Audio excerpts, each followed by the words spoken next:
রাজ্য সরকারের তথ্য ও সংস্কৃতি দপ্তর এবং শিলিগুড়ি পৌর নিগমের যৌথ উদ্যোগে আন্তর্জাতিক মাতৃভাষা দিবস পালন শিলিগুড়িতে।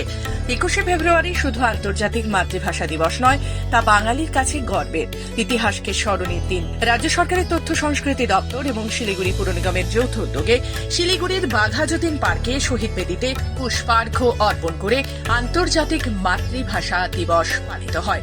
বাংলা গানের মধ্যে দিয়ে শহীদ বেদিতে পুষ্পার্ঘ্য অর্পণ করা হয়। এদিনের অনুষ্ঠানে উপস্থিত ছিলেন শিলিগুড়ি পৌর নিগমের চেয়ারম্যান প্রতুল চক্রবর্তী, মেয়র গৌতম দেব, ডেপুটি মেয়র রঞ্জন সরকার সহ অন্যান্যরা। এছাড়াও শিলিগুড়ি তথ্য সংস্কৃতি দপ্তরের আধিকারিকেরাও এই অনুষ্ঠানে অংশ নেন।